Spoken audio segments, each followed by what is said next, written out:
Hi, everyone, and welcome back to That UFO podcast. My name is Andy, and joining me today is considered one of the most respected scientific investigators of unidentified anomalous phenomena in the world.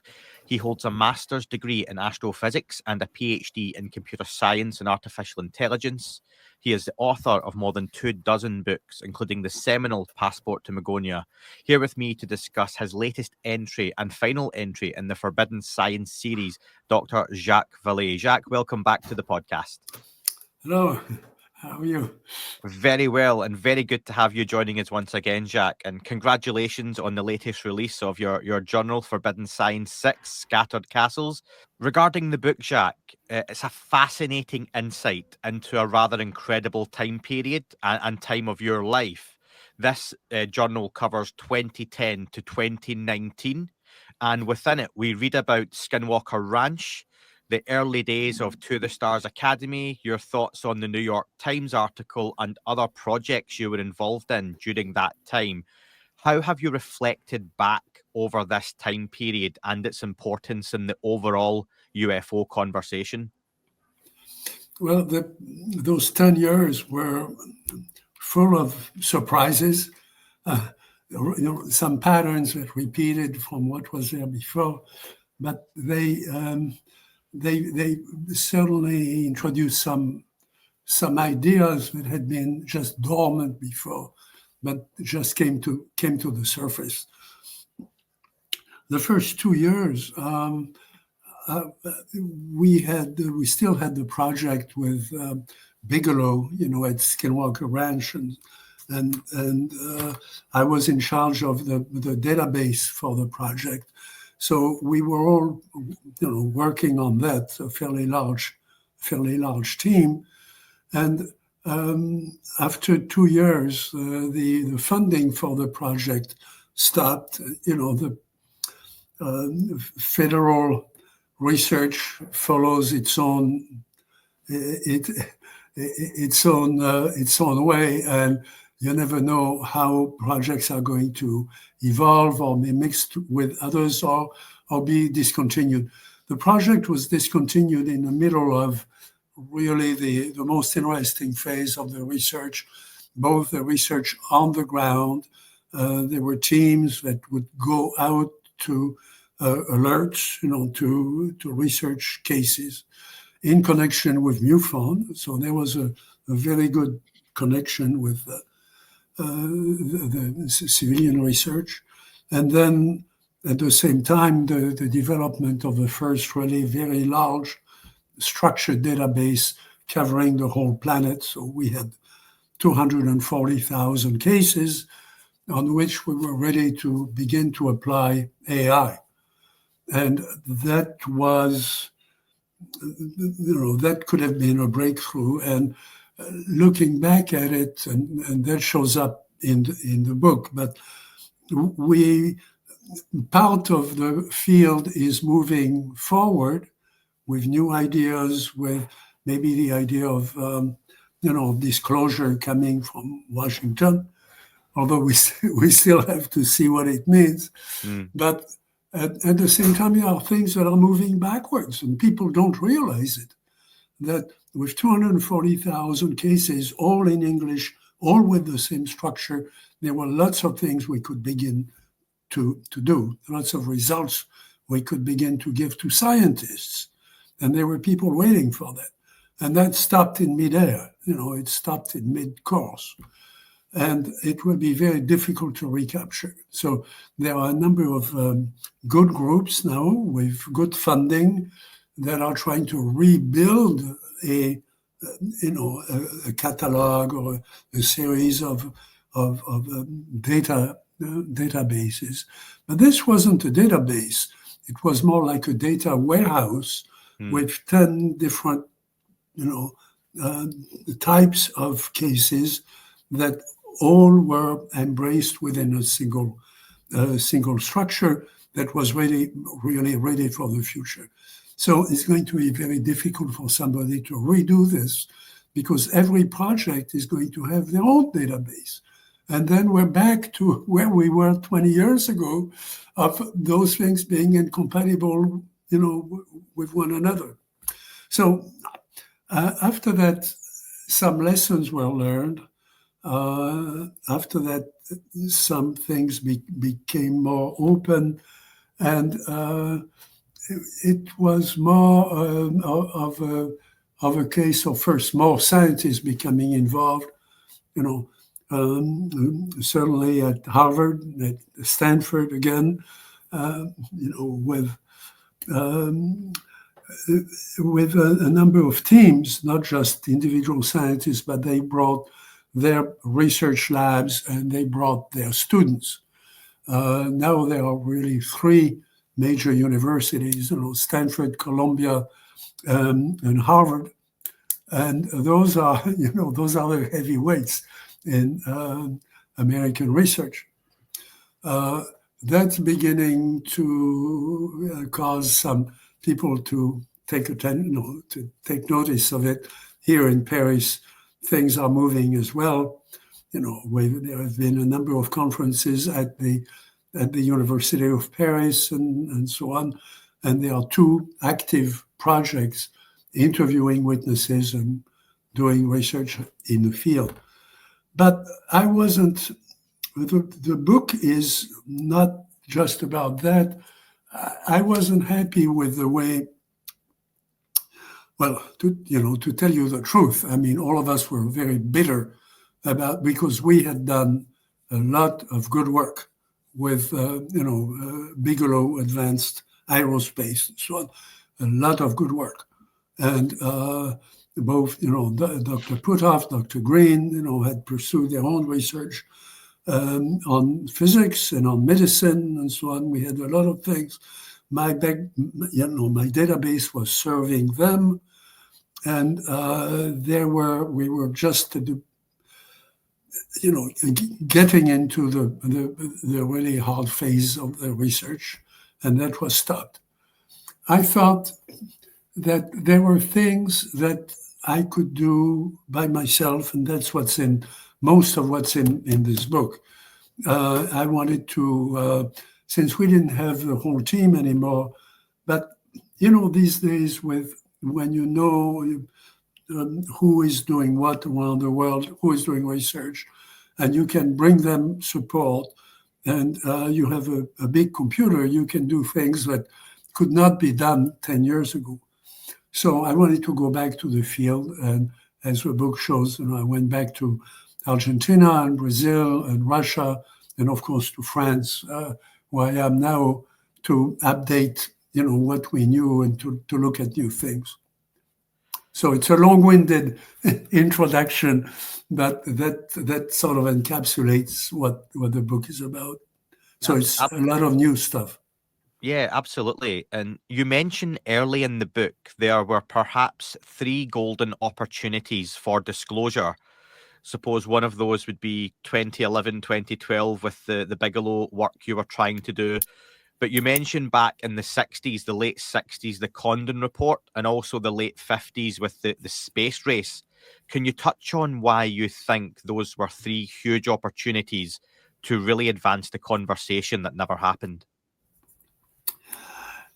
Everybody knows, in quotes, that UFO started with Kenneth Arnold, 1947, and the Trinity was 2 years before, and it happened just after the atom bomb, the first atom bomb, and there were a lot of things in that era that people have never really paid attention to. What happened, and my book with Paola Harris called Trinity really covers 3 cases. Socorro, Valensol, both of those cases have been investigated by the state. Private investigation was done by MUFON and others that was very good, but the primary investigators were Dr. Hynek and the Air Force, and with some help from the FBI at Socorro, And in Valençol, 5 different agencies of the French government were there, collecting samples, talking to the witness and everything else. So those are, but the book is called Trinité because the first third of the book has to do with the sighting that happened just 1 month after the atom bomb, the first atom bomb. And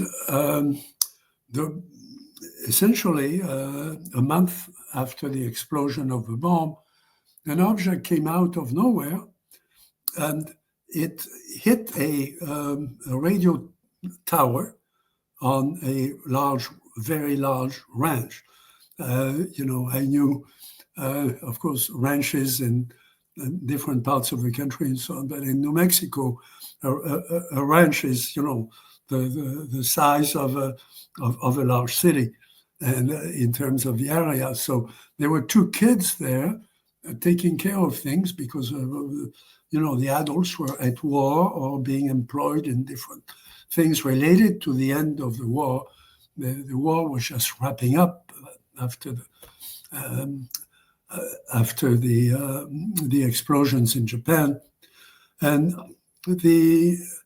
what I saw is this egg-shaped object, which is becoming very fashionable now because everybody's talking about egg-shaped objects being detected and presumably captured by the military today. And we all expect to know more about that. But this one was on a private ranch in front of the 2 kids, who were very smart kids. The eldest was 9, but they were taking care of the cattle. They were taking care of the borders of the ranch, the wires and everything else. And they had binoculars.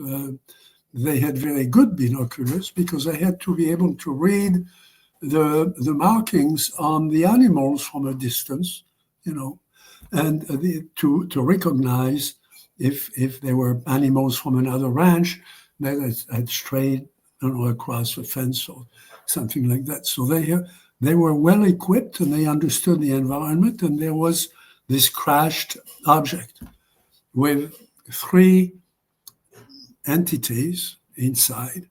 And they, of course, knew about the war. They had heard the adults say, if you see something crashing, you should go and help the pilots, help the people. So they rushed to help on horseback. And they were stunned to see that those were not human pilots, that the entities were about their size, about 3 feet tall. They breathed air. They didn't have a breathing, apparatus like a pilot might have, or something from another planet. And they observed it. They observed the recovery over the next several days.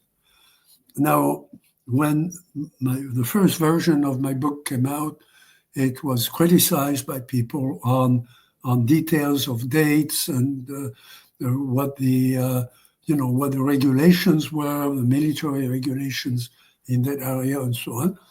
Some of which was right, a lot of it was not right. So we did some secondary research and we republished the book.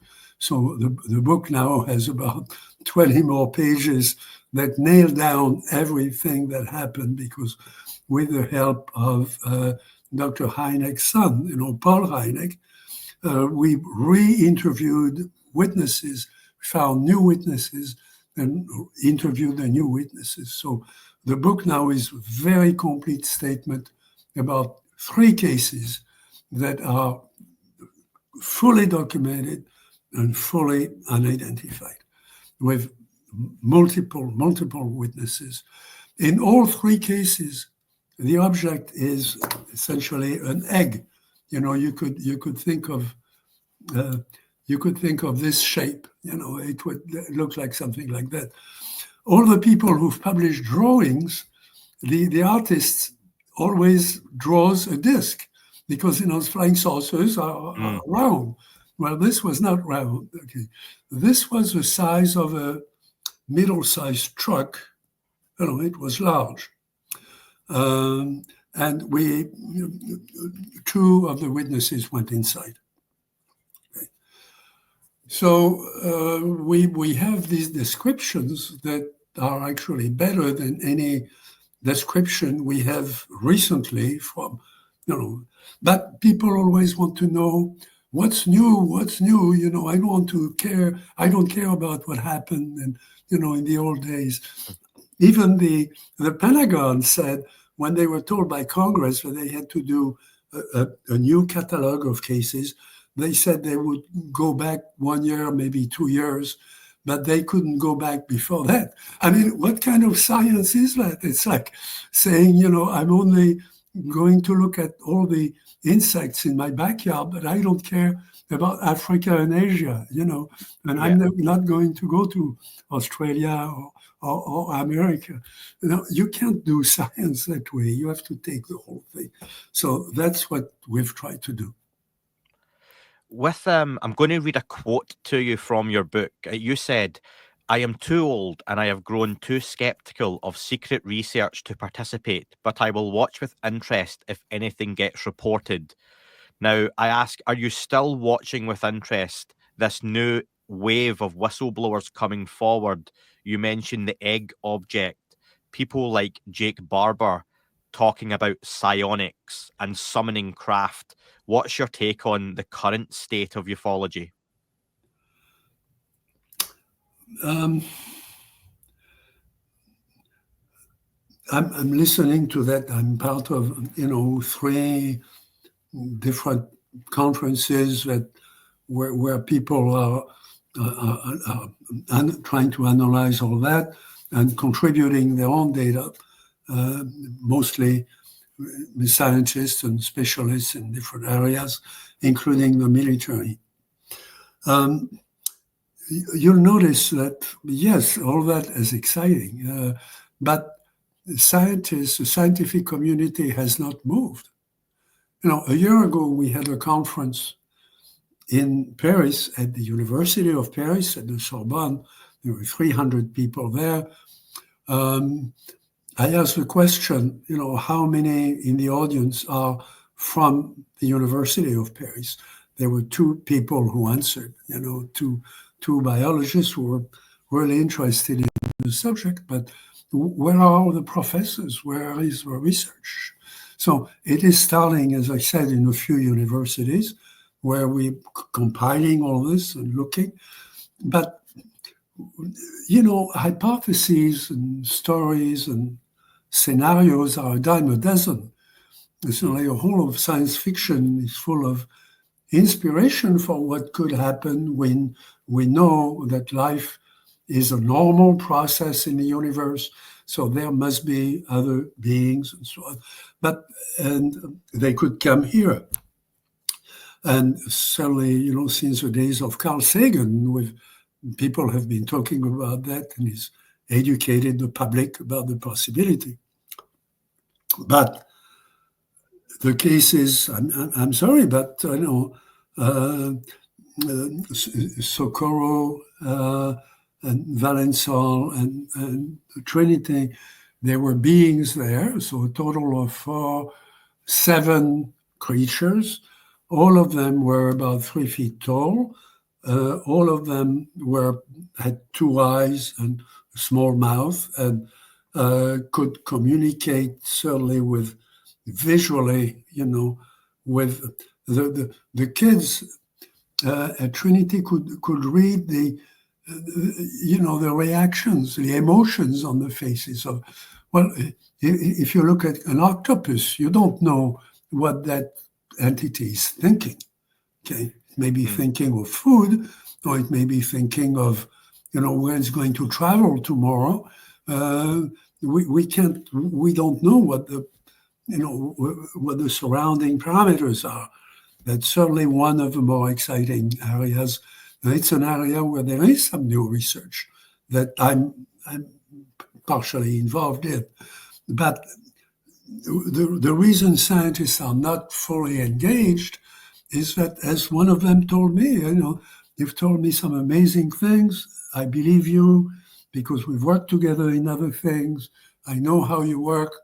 You're not making up those stories, but you have not given me anything I can take back to my lab. Okay. Well, now we have things. I've given Dr. Nolan things he could take back to his lab. And as you know, we've analyzed it and we've published the results. And we've broken the curtain, the iron curtain preventing scientific publication. We published it in the most prestigious aerospace magazine, in the world. So after review by our peers and everything else. So that is beginning to work. But, stories are, stories until they are investigated and checked and published. Science is not going to move very much. And that's the problem that, the current Trump administration is going to have. Once they say, yes, there is something there, the reaction of the scientific community is going to be, well, give us access because, just political statements don't work in science. You mentioned the Trump administration, and they have just announced a task force which is going to look into UFOs, 9/11, JFK, and other conspiracies. What's your take on this task force, and can it achieve anything in a 6-month period? So it's very interesting, and I'm grateful, that this happened. I think it's been a long time, and we all want to know about those things. What was behind it? There is enough uncertainty in the world now with AI, with all the new things happening, with the new, tension around the world with China, everything else, that, it would be nice to have details on what happened in our backyard, and in our lives, like the Kennedy assassination. Well, I thought 4 of those, there were 4 things. The assassinations, and those are things that have been investigated before. Simply, the witnesses have been studied and everything else. But part of it has been classified. So what the committee needs to do is open up the files that can be opened and tell us what's in it, analyze it, and tell us the truth. With UFOs, you can't do that. I mean, you can say, guess what? The witnesses are not lying. There is something we don't understand. That was done 4 years ago, I remind you, in the cathedral in Washington with the lady who was running the CIA and the intelligence community standing up and saying, this is not the Russians, this is not Chinese, this is something that science should look at. Then, the former administrator of NASA, himself, an experienced astronaut, stood up and said, we know that there are strange things out there. We don't have a lot of files, but this is something that should be done, and NASA will contribute to that if it's done. The head of Harvard Observatory, Dr. Avi Loeb, stood up and said, I have a program. I'm raising money to do some research on this, and this is what we're going to do. We're going to develop a new type of visual and electronic station that's going to look at the data, and we're investigating the previous data. And by the way, there is a lot of previous data, which no astronomer had said before. okay, except maybe Dr. Hynek. So those are new things that are going to start, but we could have done that 50 years ago. I mean, we already knew that 50 years ago, okay? I worked at Paris Observatory, it's my first job, as a 20-something, graduate in astrophysics.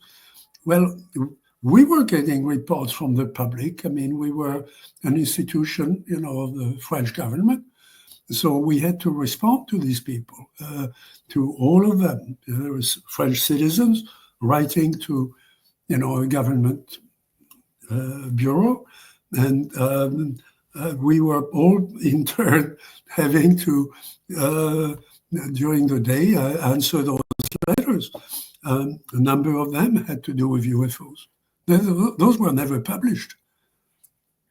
So we already knew that it was there. The French military had files that I found later. And this was true in other countries. So there could have been, and I asked a friend of mine, why don't we, the Americans are doing a lot of work on this. Their files, the files of Project Blue Book, are public, essentially. They were never classified. So why don't we do the same thing? So he had a friend who went to the American embassy, Colonel Clairoin. I've never forgotten his name. He was an Air Force colonel from the French military, and he went to his counterpart at the American embassy and said, we have data, we'd like to publish it, but what about the American data? And the American officer at the embassy in Paris told him, look, yeah, but there are too many things happening in the world. Those were the days of the tension with the Soviet Union and in Germany and everything else. It's not time to publish this yet. It could have happened later, in the 50s, in the mid 50s, with the Battelle Institute study, which was a very good study, and they wanted to push it forward, and the Air Force and the CIA stopped it. Officially it was the Air Force, but the Air Force was there on behalf of the CIA, and the CIA wanted to control the information, so nothing happened. The results of the study were classified.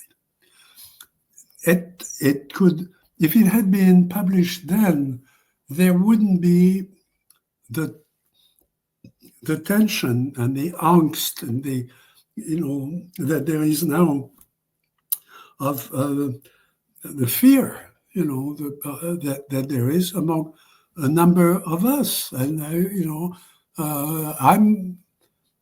I'm afraid of what's going to happen if we have sudden disclosure all of a sudden, because everybody has a different idea of disclosure. So it's not one thing. It's going to fracture society into people who say, well, don't look, we should not look at it because it's the devil. People will say, let's greet them because they come from God. They are going to bring us the solution to many problems. There are people who say, they will be like helping us get to the planets and so on for science. And then there will be people who just want to ignore the whole thing. And then there are stories that will come out. I mean, a lot of people have been hurt. That's one of the things we were doing with the Bigelow Project, was a very deep look at the injuries from exposure to UFOs, okay? Both in terms of pathology and in terms of general impact on biology. After all, there were 3 biologists on the, 2 biologists and 1 full doctor on the research team. So having the disclosure now is very late in the game.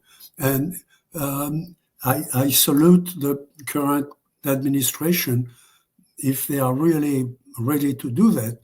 But it's not, what I'm saying is it's not like revealing the files of the Kennedy assassination. It's really looking at the future, not looking at the past. You mentioned religion, Jacques, and how people may react and almost accept some of these beings as gods or demons, whatever that may be. Yes. How do you feel the religious conversation and the UFO conversation intersect, and how that may affect disclosure? I'd love to know more of your thoughts on that. Well, I have lots of ideas about that. As you know, I wrote Passport to Magonia, ages ago, and it's still being reprinted, and people obviously are resonating with that. Also, I've published with a friend in Spain, a big book looking at 500 cases all the way to the Middle Ages, being careful to look at different sections of history and what the problems were and what were the phenomena that they could not explain. So it sweeps through all of that. It's not something that just started in 1945. So we know something about reactions of different cultures to that already all over the world. We certainly know reactions, for example, of the American Indian community in Utah, considering that this is part of their tradition and it's not part of science as we know it. We know similar reactions in Africa and in different parts of the world of people merging it with religious the religious teachings. The same thing is going to happen in the United States. And I didn't want to go into that. It's very tempting to go into that. And there are people who are now starting to discuss it openly in an academic setting. But like Jeffrey Kripal, at Rice University, they have all my archives and the archives of 10 or 12 other researchers now. So they have the largest repository of data about that aspect of it. And it's being studied. But in science, we have a lot of data. We're rich, we're wealthy in terms of data. We should first look at the data before projecting hypotheses that are going to overwhelm the whole study. It's going to kill the whole study if it's pushed into just being a religious issue. That's not the point. The point is to look at what we've got and see how some of that may have inspired religious ideas, or religious traditions, how it has been interpreted. I mean, if you were in the Middle Ages and you saw, some of the things that people are describing now, a big disk coming and maybe some entity of light, you would be tempted to say this is from God. I mean, this is an angel. Fatima was not that long ago. It was 1917,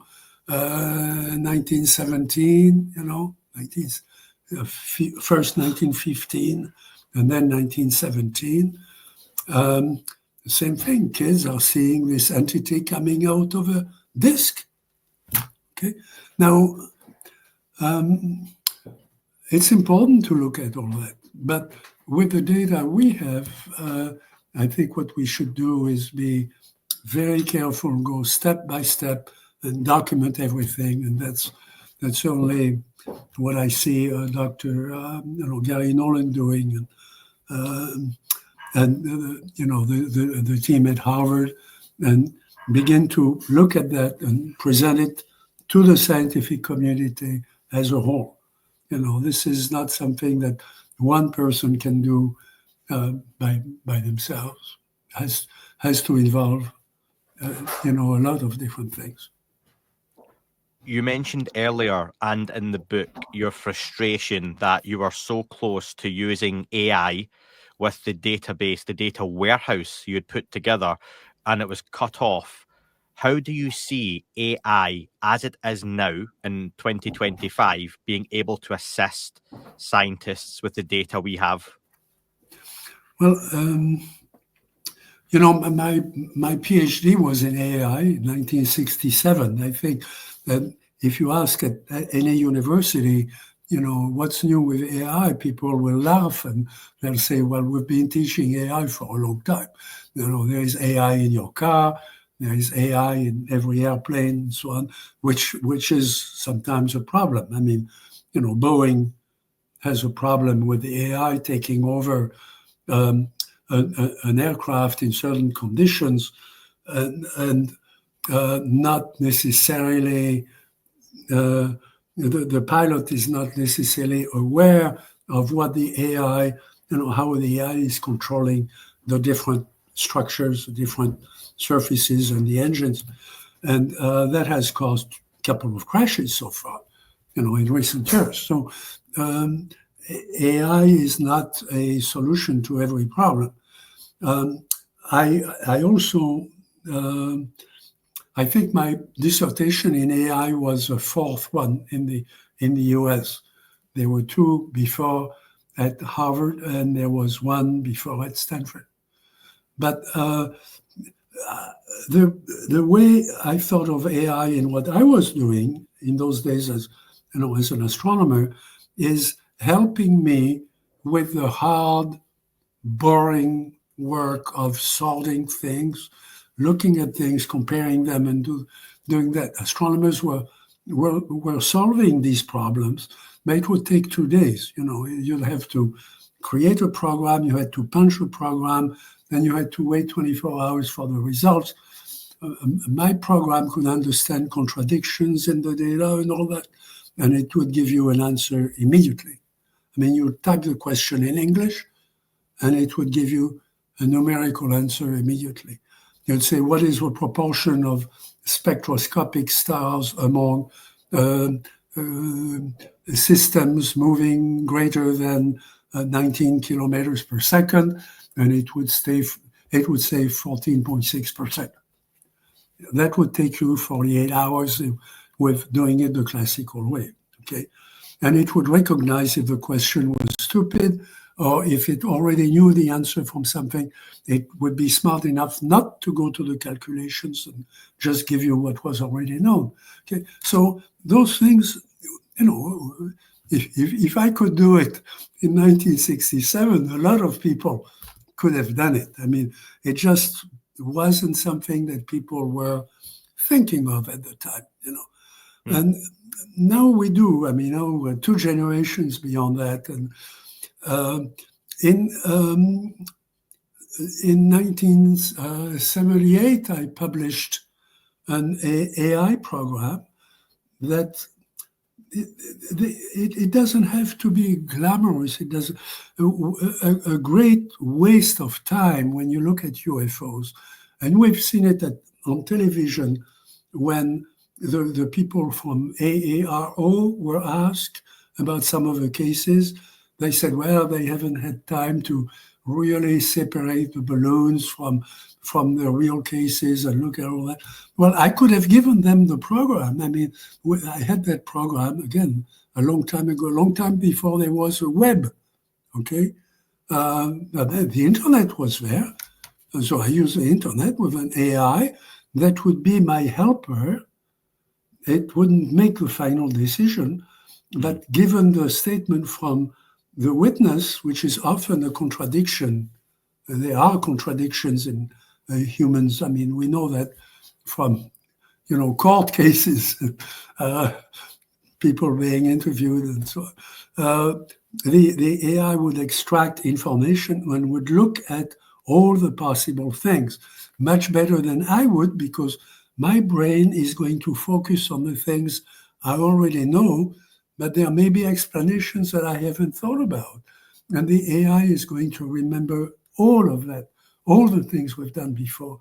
And it might say, yes, Jacques, maybe it was the moon rising through a cloud, and that's what the witness thought was a UFO. But you have 3 other cases in your files where the same description happened and the solution turned out to be something else. Okay.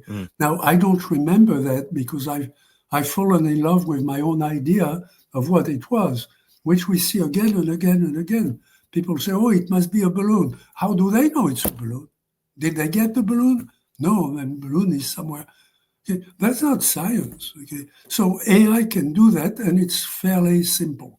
Now, something like 200 or 250 hypotheses that you need to, that have led us to mistakes before, and we should remember the mistakes, classify them, and keep looking at them every time there is a new case. Okay, so we don't make the same mistake again. And what I see on TV is people doing stupid things with very simple procedures. I mean, that's all they have. They just were given the job last week and they're trying to do it. They have no idea of what's behind what has already been learned. Okay, so including AI, those programs exist. Then there is a program that everybody wants, which is tell me what UFOs are. Okay, and those programs are interesting. They are fun. They give you, big dissertations about what everybody thinks, Kierkegaard and Plato and so on, what they would have said. But that's not science. I mean, it's good entertainment with a machine. I can point to, in many of those cases, I can point to the mistake the machine made because I have the file and I've been there. And I've stood in that field in the rain, and I've talked to the guy, and he's shown me, the traces and everything else. So I know what happened. And the AI is making up something, but the AI didn't go there. So the AI did something based on the logic of what it has been told by other things. That's fine. But that's not science. And the problem is if that came up to a real study, if you give me 10 of those cases, I'll shoot down 5 of them. Okay? And I have colleagues, who can do it even, a lot better than I can. And so the AI is good because it expands your, it will say, have you thought of this? Have you thought of that? Maybe it's something else, so it's entertaining and it's good. But that's not, I much prefer AI in the sense of a very smart, very fast research assistant. Is not going to give me the answer. People are looking for the answer from AI. AI is going to tell you it could be one of 3 things. It's probably 45% of it. Maybe it could be the moon hidden by a cloud that looks like an elongated disk. But in 17% of the cases, it could be just an experiment in space. We've been fooled by that experiment in space with somebody on the ground reporting that the disk was rushing at his car. He put the car in reverse and he drove in reverse, for half a mile, trying not to be hit by this thing. The thing was 200 miles out in space. Okay. And everybody rushed to the idea that these people had been followed by UFOs and so on. It took us, we put ads in the newspapers, in Minnesota, in all the northern states. We got over 200 answers. And out of that, we plotted it on a map. And we found that everything, all the lines of sight converged over northern Canada. And then we called the people in one of the bases and they said, oh yeah, we had a barium cloud experiment 200 miles out in space. Well, that wasn't in the American papers. There was no way the local AI could have known that. Okay, Mm. we knew that because we spent 3 weeks putting ads in the paper, calling the people on the phone, plotting it on a map, and doing all that. Now the AI could remember that, and the next time somebody sees a big flash rushing at them, the AI will say, "Well, there's a 5% chance it's a barium cloud experiment in space," because it hasn't forgotten that. But as I speak now, most of the audience has never heard of that case. How can you make that up? Okay? Now, but these people were real. They were scared. They wanted to not to be hit by this thing on the road. That particular case, by the way, was the best one of the 200 because the road was just in the direction when the thing was. So he thought it was either a car coming or some obstacle coming down the road. So we had a longitude and a latitude and an angle direction. And that's what took us to Canada. But, those are stories from a real investigator, but you could be 10 times, we could do it 10 times faster, cheaper, better, with an AI who would just remind you of the things you've solved before. Okay? And again, it's not a normal program because there will be contradictions. There will be things in what you're telling me that could support one of 3 different hypotheses, not one. And it's my job to lead the 2 of us in a conversation. Okay, and people don't do that. They sit in Washington and they look at things and they make up something, and that's not how you were going to get there. That's very interesting, Jacques. And I wonder, as we use different tools and methods to research the UFO phenomenon, do you anticipate the phenomenon itself to adapt or change its behaviour? Well, the things that are happening now are, things are accelerating. So the things that are happening now are very exciting because people are talking about capturing some of these. And, there are rumors that something like 12 objects have been captured, and they seem to be egg-shaped, which is interesting because, again, in the Trinity, in our book, all 3 of the cases were egg-shaped. That's not a new thing. It's an old thing. So we're going to have a lot of correlations with what people are seeing now, with the experiments that are going to be done. If we should let the special forces guys who go and look for those things around the world, we should know this shouldn't stay in a small group. Those things should be published and should be discussed openly, and that's the way. Yes, we're going to move a lot faster now. Jacques, just to start finishing up, I wonder, you've now published 6 series of Forbidden Science. Looking back over the many decades of research, I want to ask you a 2-part question. 1, what's your biggest regret in all of your UFO work? And also for you, what's your greatest achievement?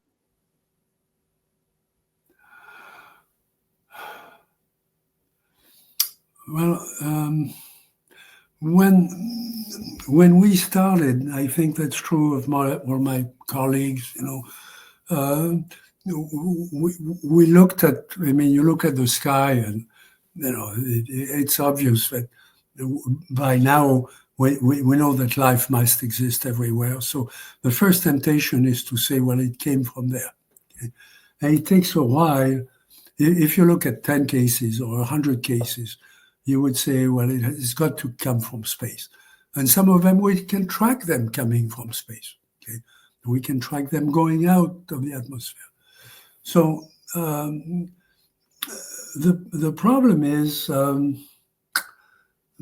when you look more closely at what the witnesses have actually seen, you have lots of witnesses who've seen the thing appear on the spot. sometimes appear on the spot inside their house, which has happened to me and my wife. Okay, which I haven't told that story for a long time. I'm telling it in this book for the first time because finally, yes, I've read Whitley Strieber. I've spoken to him many times.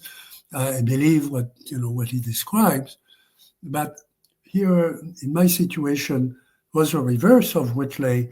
My wife saw these lights, two of them actually inside the house, and then one when she was alone on the ranch, and we had sold the ranch. This was the last day we were there. She was there.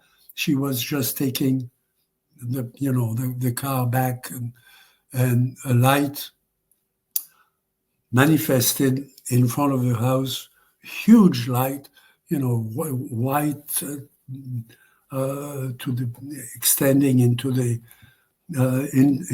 UV and moving down, just illuminating everything around it, and it left. Okay. Now, there was a sense of communication, as there was, as you know, I had one sighting in my life when I was 14, 15, with two other witnesses. One was with me. The other one was up the hill with binoculars. So plain daylight. So yes, there was something there. It was saucer-shaped in that case with a dome on top. Classic saucer. Something happened there that I've never forgotten. And maybe that's the thing that's motivating me, over 70 years later to talk to you and to write books and to try to push the research ahead. I think the bottom line is I'm tempted to say I know a lot more today than I did then. Yes, but I think as the government is going to find out, just saying, yes, it's real, is not an answer. It's the beginning of a question. So we're still at the beginning of the question. What is it? At what level should we approach it? And if my health supports it, I'd like. That's a question I'd like to attack now. At what level is it in science? What do we really need to engage? Because there are many things we can engage. And today, everything you hear are military cases.